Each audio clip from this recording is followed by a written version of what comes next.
భోగాపురం అంతర్జాతీయ విమానాశ్రయం commercial operations కు సన్నద్దమైంది.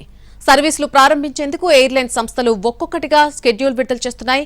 జూలై 8 నుంచి కొత్త ఎయిర్పోర్ట్ నుంచి రాకపోకలు మొదలవుతాయని స్కూట్ ఎయిర్వేస్ అడ్వైజరీ జారీ చేసింది. ఉత్తరాంధ్ర అభివృద్ధికి గేట్వే లాంటి భోగాపురం ఇంటర్నేషనల్ ఎయిర్పోర్టు ప్రారంభానికి సర్వం సిద్ధమయ్యింది.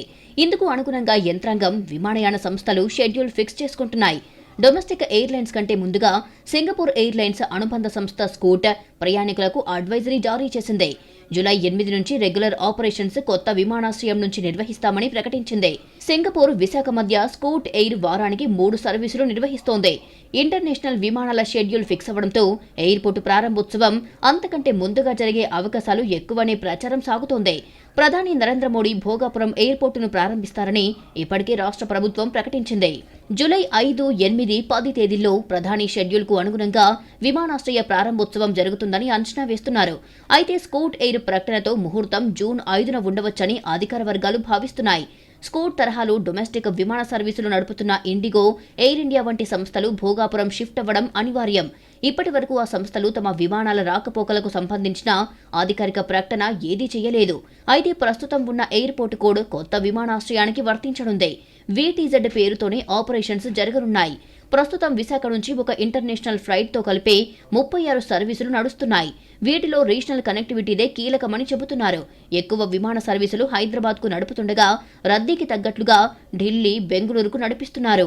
అయితే భోగాపురం విశాఖ నగరానికి సుమారు 60 కిలోమీటర్ల దూరంలో ఉండటం, పూర్తి స్థాయిలో బీచ్ కారిడార్ వంటి డెడికేటెడ్ మార్గం లేకపోవడం, ఫ్లైఓవర్లు, మెట్రో వంటి ప్రాజెక్టులు ప్రణాళిక దశను దాటకపోవడం వంటి కారణాలతో ఇబ్బందులు తప్పవనే అభిప్రాయం ఎయిర్ ట్రావెలర్స్ లో వ్యక్తమవుతోంది.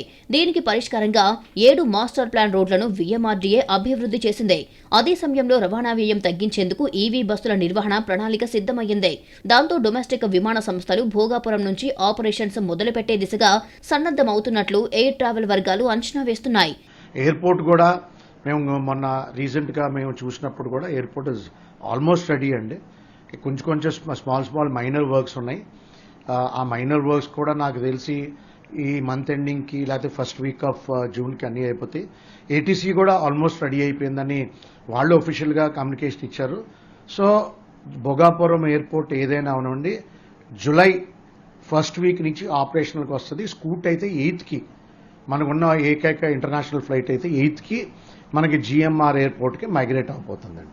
GMRతో చేసుకున్న ఒప్పందం ప్రకారం భోగాపురం ఆపరేషన్స్ మొదలైన తర్వాత ప్రస్తుతం విశాఖలో ఉన్న ఎయిర్పోర్టు పూర్తి స్థాయిలో నేవీ చేతుల్లోకి వెళ్లిపోతుంది. విశాఖ నుంచి ప్రస్తుత కనెక్టివిటీ ఆధారంగా ఏడాదికి సుమారు 30 లక్షల మంది రాకపోకలు సాగిస్తున్నారు. Bhogapuram international airport capacity 4.5 million ప్రయాణికులు. దశలవారీగా ఈ సంఖ్య 6 మిలియన్ వరకు వెళ్తుంది అని అంచనాలు ఉన్నాయి.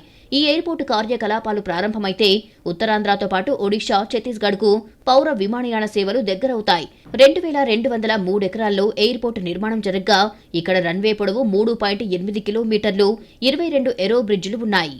అత్యాధునిక సాంకేతిక పరిజ్ఞానంతో ఈ నిర్మాణాలు చేపట్టగా హుదూద్ లాంటి ప్రచండ తుఫాన్లు వచ్చినా ఎయిర్పోర్టు కార్యకలాపాలు ప్రభావితం కాకుండా ATC టెర్మినల్ బిల్డింగ్ నిర్మాణం జరిగింది. 27 సెంటీమీటర్ల వర్షపాతం, హుదూద్ మించిన గాలులు వచ్చినా తట్టుకుని నిలబడుతుంది.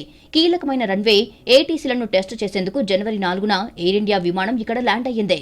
కమర్షియల్ ఆపరేషన్స్ కు అన్ని విధాలుగా గ్రీన్ఫీల్డ్ ఎయిర్పోర్టు ఫిట్ గా ఉందని అధికార వర్గాలు నిర్ధారించుకున్నాయి.